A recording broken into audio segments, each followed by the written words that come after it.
Good day and welcome to the Goodman Podcast. Today we have sort of a legend, as it were, Dan McVaugh. And before the podcast, I asked make sure to get his name right. So I hope I've not butchered your surname completely. Hopefully I'm vaguely there. But really good to have you on, Dan. Tell us who you are. Who is Dan McVaugh? Sure. Well, thanks for having me on, Raj. I really appreciate it.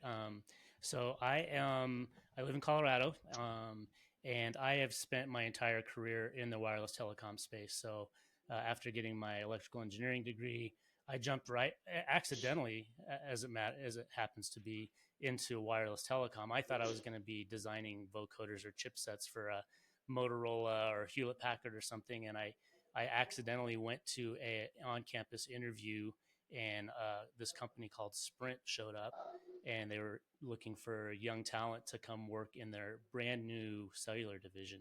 And I just fell in love that night. Went to the business library and crammed, and was fortunate enough to get hired into that industry. And I've been in the wireless telecom industry ever since.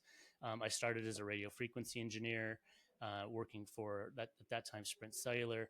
Moved up to their newly developed division to build a greenfield nationwide network back in the mid 90s when the FCC did these PCS spectrum auctions. And until that time, it was a duopoly in the industry. And all of a sudden, there was 4 or 5, even 6 new market entrants. And here I was with one of those new market entrants trying to figure out, we're the dog that caught the bus. How are we going to build this huge nationwide network in a year or 2 years? And so I was fortunate enough to be part of the strategic team that figured out how we were going to do it. And then I led the team in Colorado to do just that and build out the network and launch. And then moved on to another carrier, US West. And then in 2000, myself and 2 of my partners that I worked with at US West decided to start our own company. So started a company providing services back to the industry, designing wireless networks for anyone and anywhere that wanted to do that, primarily for carriers. And we grew that to full turnkey, you name it, real estate, construction management. I did that for 17 years. It was a great run, and decided to take a break before my kids flew the nest, and did a lot of traveling, and found myself waking up every day with people calling and asking for help of various types. Who do I know? Who could I make introductions to? Help me with my business, help me with some engineering ideas.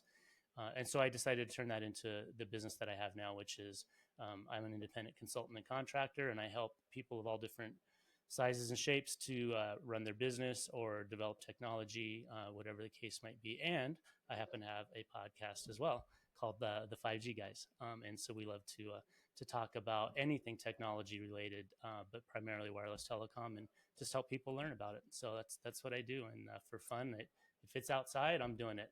Mountain biking, hiking, hunting, you name it. So I'm a Colorado kid at heart. So that's who I am. That's phenomenal, Dan. And obviously, you've seen the evolution of telecom, as it were. You've seen how that's evolved to where it's today. And obviously, you have this podcast, 5G Guys. Let's just double click on 5G and see what's it all about. So, obviously, for most people, my friends, family, when they see 5G on their phones, they're like, okay, faster internet on my phone. But Right. clearly, it's not just that. It's a very complex piece of technology interlinked. Tell us what's the report behind the scene, as it were? What are the elements to 5G which most people don't understand, even if they are part of a telecom company or perhaps consumer of telecom services? Sure. So, and I get the exact same question all the time as well. And I think the biggest thing that I get from people is they experienced what 4G did for them as a consumer. Huge difference over 3G in terms of the ability to do things on their mobile device that they could never even fathom doing before. And so they expected, I think, a similar sort of step function with 5G from 4G, but they couldn't really imagine what that might actually be because their service on 4G is actually quite good. You combine that with the fact that mobile service providers really leaned into it from a marketing standpoint to acquire more customers and or steal customers from their competitors, and it created this sort of expectation in the marketplace. But I don't think anybody really understood tangibly what that might mean. And so I think today what a lot of people I think are struggling with is, well, yeah, maybe my service did get a little faster, and I'm told that there's things like latency that should be improved, right? My responsiveness of the network should be quicker, and it oftentimes is, but that doesn't really move the needle as a consumer. And so what I try to explain to people, what's really going on with 5G is a few things. One, what it's really done is it's made the infrastructure costs, the capital costs of building and maintaining these networks that we all are using much more affordable, much more efficient for the carrier itself. So as a consumer, we don't really directly understand or feel that benefit. But if you look at, for example, average revenue per user over the last 20, 30 years for United States based, for example, cellular providers, when I started in the industry, the average cost per customer was about $80 a month. It's below $40 a month today. Well, that trend, I mean, in this hyperinflation world we live in, it's crazy to think about the fact that what we have is 10 times better and less than half the price of what it was. So that's one of the things 5G has done, is it's made it much more affordable for the carriers and promises to be long term. It's also, it started with 4G and it's continued with 5G. It's also a global standard. So for years and years and years, depending on what country you went to and what carrier you're on, your phone may or may not work. Different technology standards. It's all one standard now, and that trend has continued.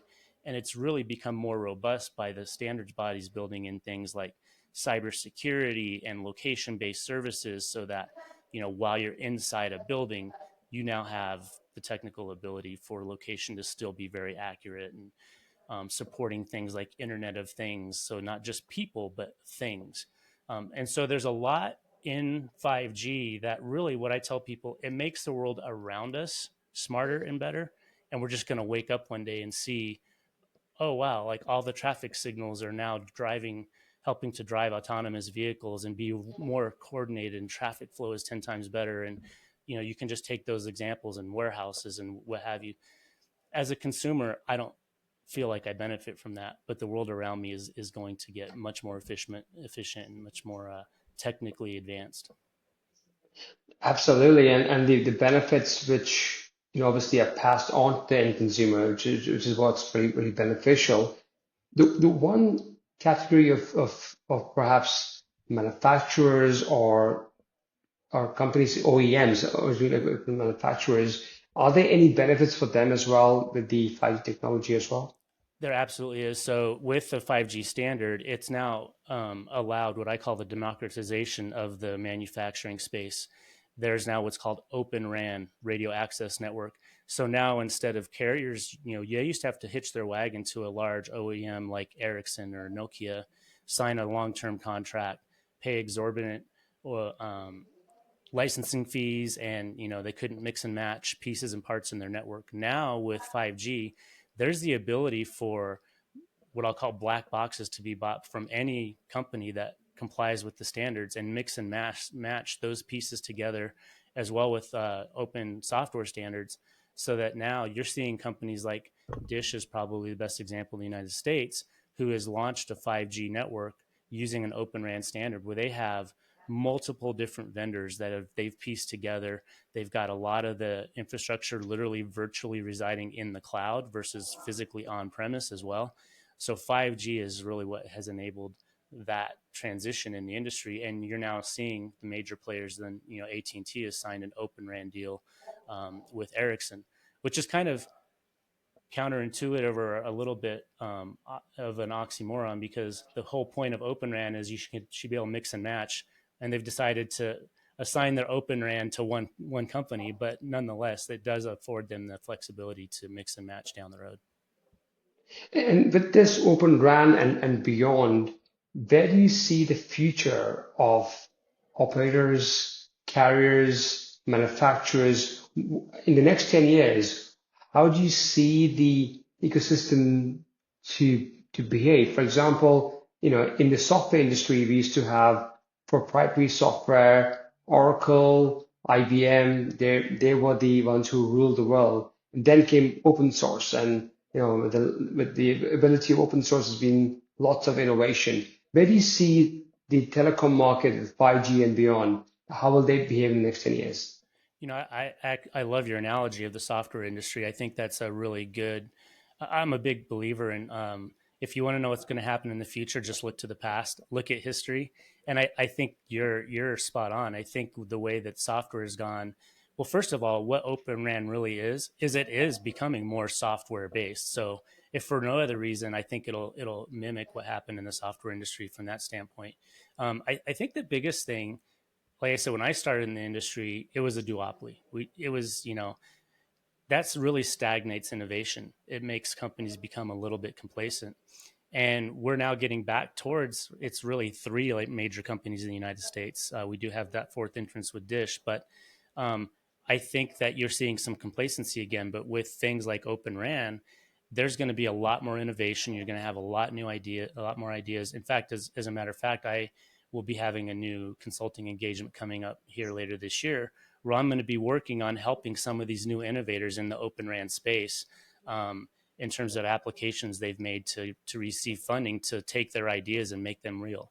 I have never seen that in my career before. So I think we're going to see a lot of innovation, a lot of um, advances, faster. And what that's going to do is it's going to force the major players, the Ericssons, the Nokias of the world, to play as well. So it's going to keep them from becoming complacent. And so as a whole, I think we'll all benefit from that and see major advances. And like I said, it's really the democratization of the manufacturing space. So I think as an entrepreneur, it's a great opportunity. You touched on a very good subject about regulation and regulatory bodies. If you look at AI, there's a debate going on about should it be regulated, should not be regulated. Similarly, the crypto market, Bitcoin, it's somewhat in that sort of paradigm shift. Where do you see telecom and 5G going regulation? Do you think there should be more regulation being introduced into with the ability for anyone to start their own network, as it were, and not reliant on the couple of very big organizations? Where do you see, from your perspective, Dan, and where do you see that going in the future as well? Well, I think telecom historically has always been regulated. You have the Federal Communications Commission that regulates for a few reasons. First and foremost, in the wireless telecom space, the spectrum itself is a public asset, right? And so it needs to be regulated for no other reason than to look out for the public interest in terms of making sure that public asset is used wisely. Now, we can all argue whether or not the FCC has had the best policies or not in terms of how it uses that spectrum. There's many that would argue that where we're at today is these carriers spend tens of billions, hundreds of billions of dollars for the right to use that spectrum. Should we really be auctioning off public assets, take public parks and public lands, should we be auctioning those off? So there's some people that would argue that whether that's right or not wrong, but I don't see regulation ever going away. And that goes for 180 other countries that have spectrum that they need to manage and control. So that will never go away. But I think what we're starting to see, just as I talked about technology becoming a global standard, um, because telecom is becoming a global, um, I call it the fourth utility, really. You're going to start seeing regulation need to become less and less local and more national and ultimately global. And so my prediction is that you're going to start seeing more of what happens in the EU, for example, where all of the countries in the EU are regulated in the same way. I think you're going to have to start seeing similar cooperation between, say, the FCC and other regulating agencies. Whether or not that'll happen, I don't know, but it's my opinion that that needs to happen. When you look at things like non-terrestrial space, satellite-based telecom, right? These satellites are now, if they're not geosynchronous, they're going around the globe using spectrum to support cellular service. That's got to be coordinated between countries. But I think that you see a lot of other things in, for example, in the United States around consumer protection. And you talk about AI, for example, and so there's regulation coming in because we're trying to make sure that we put some guardrails around it from a safety standpoint. And so I think you're going to continue to see things like that. So, for example, in the United States, we have net neutrality. it's been on again, off again, potentially on again.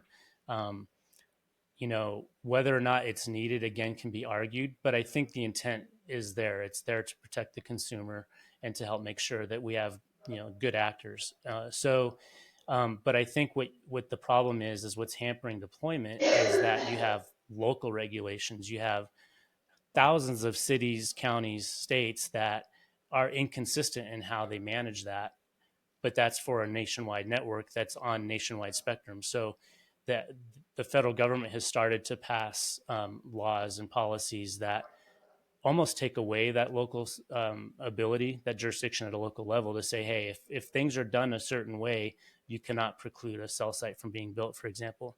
That's already happened in the US. It's not necessarily going well, but it's going better every year. And so you're going to continue to see that as well. And less local regulation and more kind of national regulation would be my prediction. Understood. Now, obviously, the rollout of 5G has been phenomenal across many countries. Some countries are still getting into they still don't have the 5G network as established. Do you see that that might change in the coming weeks, months, years as it's getting more accessible, more affordable potentially?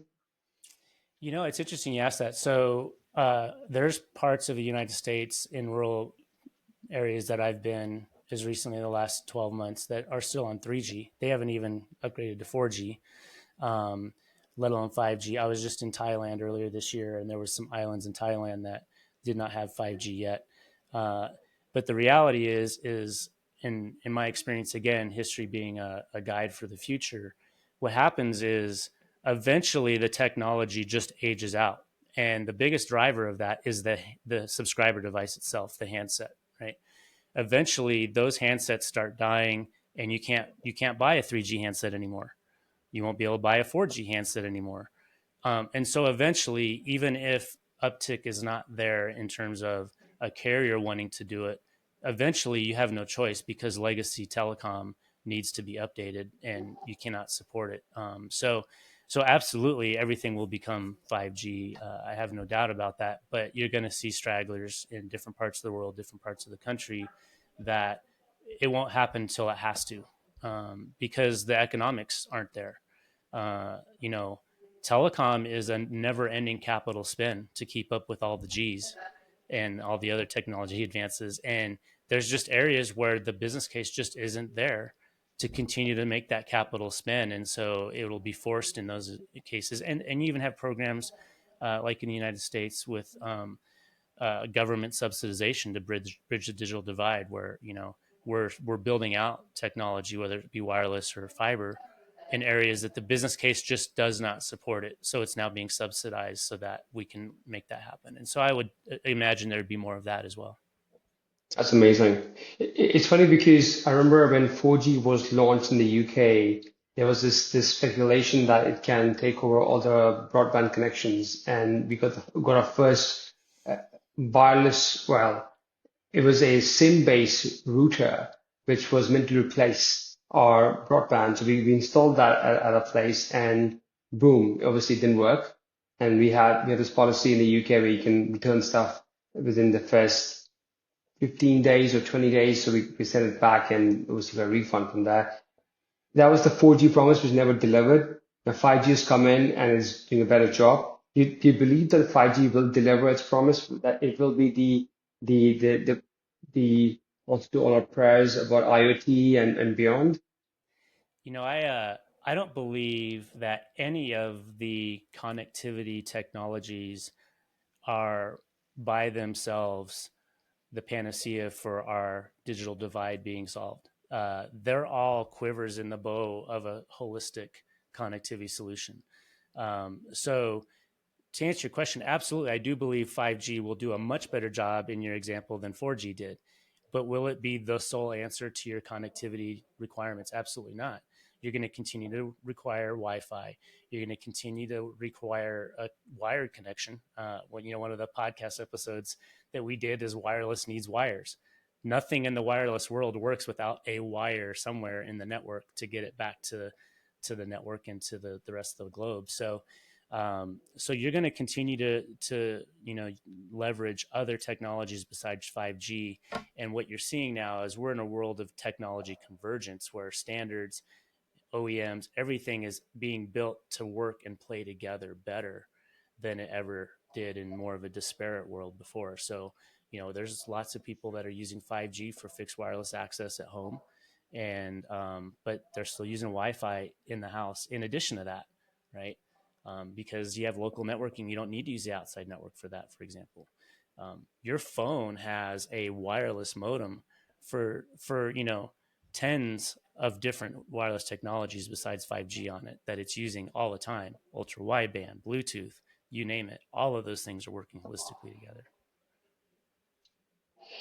And in your experience recently looking at 5G, are there any companies or ventures or you mentioned Open RAN, for example, that's obviously a great innovation. Are there any others you see at the moment which is sort of on your radar to explore further, or do you believe that they are disrupting the market quite extensively or quickly? Yeah, yeah, that's a great one. I love to I love to look at the new innovators that are completely coming up with ideas that people haven't even thought about that could be disruptive.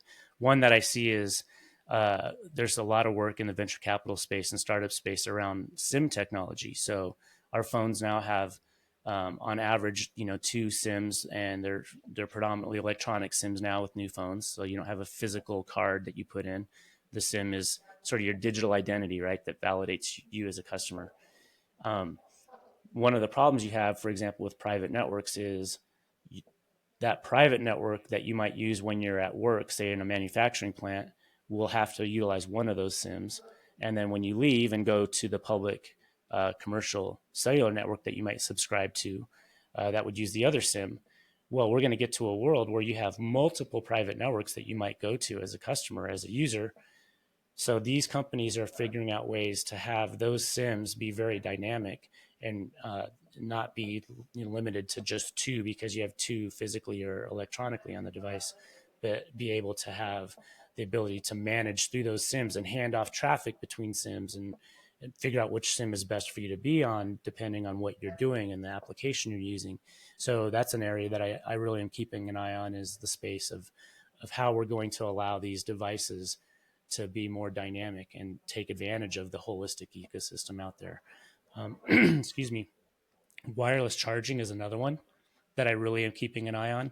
How do we keep all of these billions of devices, because they're not just mobile phones, how do we keep them charged so that they can stay connected?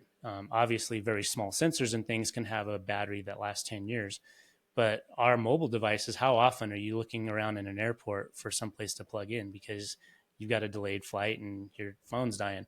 Well, there's a lot of technologies out there that are being developed that would effectively have the equivalent of like a Wi-Fi access point, but what they're doing is wirelessly charging your device when you're in their proximity.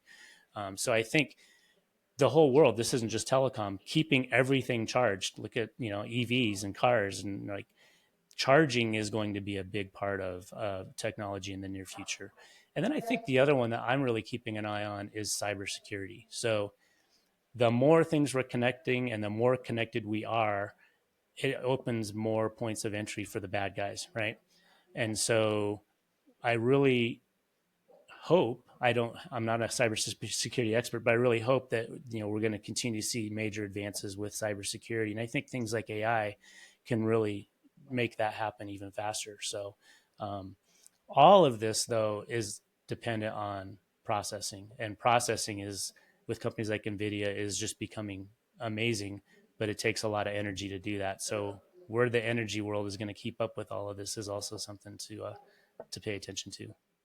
Yeah, I mean, you've actually uncovered a lot of different things there. They all sound really exciting and interesting. Energy, charging, SIMs, eSIMs. One thing which I also want to explore further is the next era of the telecom market. What they say is that what killed the Kodak camera wasn't the camera, it was the iPhone. It's a completely different category, different genre. And I look now at Elon Musk's Starlink and how it's connecting different devices. And I know for myself, like if I get any phone call on my SIM, I don't even connect, I don't even pick it up. It's only the voice calls to get from WhatsApp, for example, or the VoIP calls, which I actually, talk because I don't lose their trusted numbers.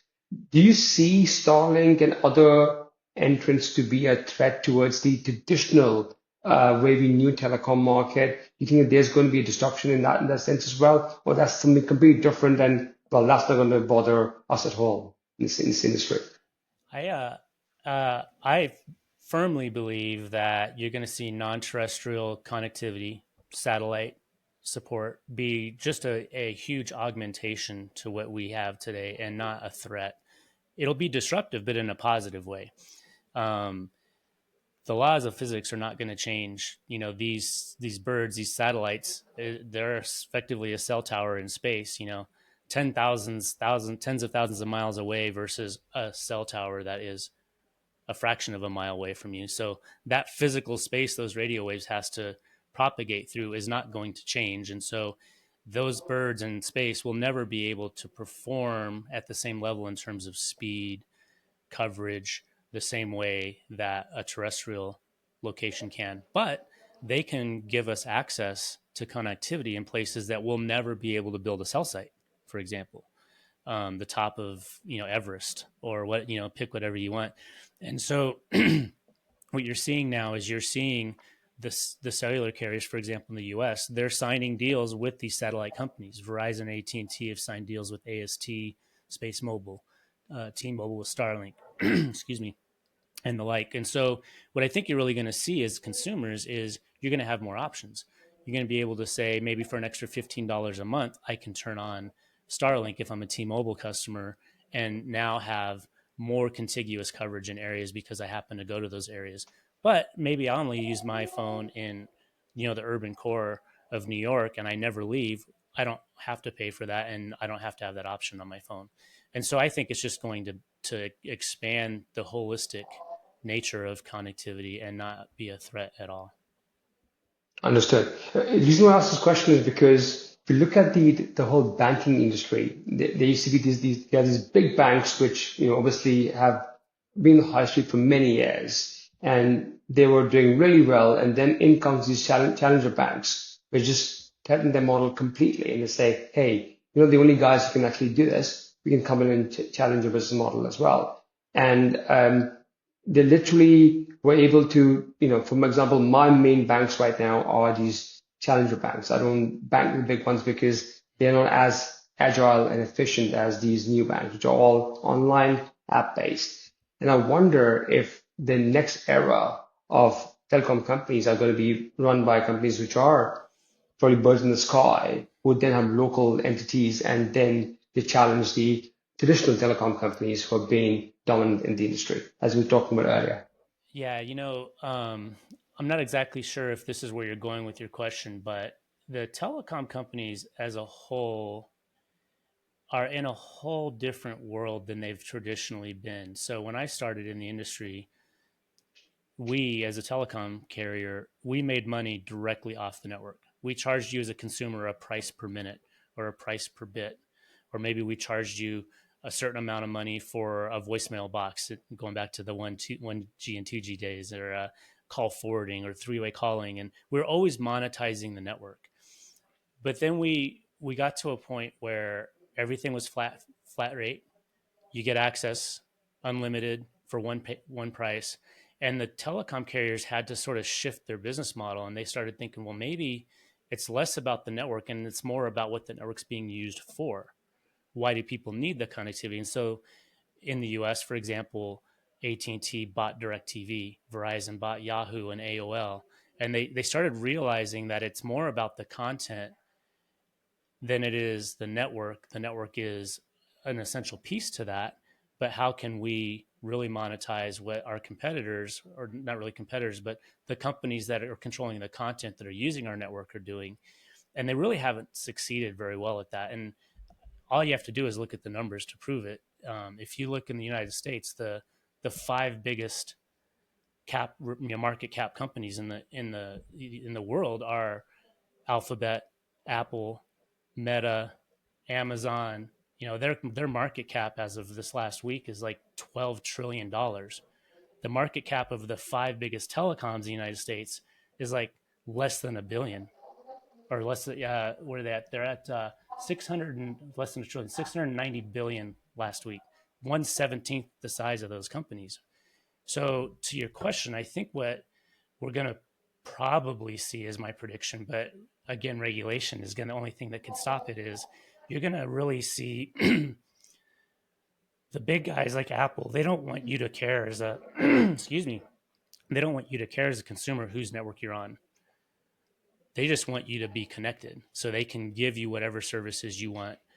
And so I think you're going to see the telco carriers have to pick a lane. They're either going to say, we're okay with being a commoditized network and give up the need to be a brand name that people gravitate to, and that's how they survive. Or they need to say, we need to be more focused on being a solution provider and solving people's problems and really be innovative and not.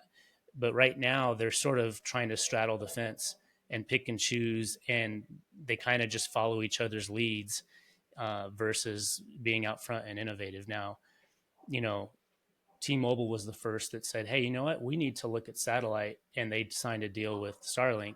And then as soon as they did that, the other guys were like, oh, we better do the same thing.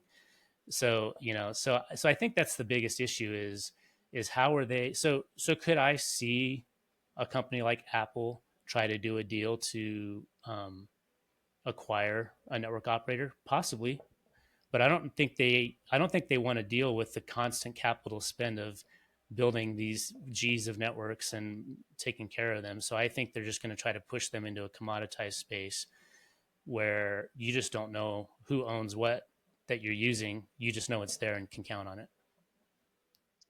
Agreed, Dan. That's been a phenomenal session, such a wealth of knowledge, different topics, different genres of discussions. Thank you for that, Dan. I really appreciate that. And where can we find you on the World Wide Web? Where can we locate you if you want to learn more about you or what you're up to these days? Well, definitely LinkedIn. So Dan McVaugh on LinkedIn, and that's the best way to connect with me. Also, my podcast, 5G Guys, 5gguys.com. You can also go there and you'll be able to connect to me through the 5gguys.com. Or you can just email me, dan@mcvaugh.net. Love to connect with people, love to help people learn. Thank you for having me on. Every time I get to talk about anything with people like yourself, I learn more. So it's all about always learning and staying current. So thank you. I really appreciate it. Well, thank you, Dan. Thank you for sharing so openly and being so open to discussing a variety of topics.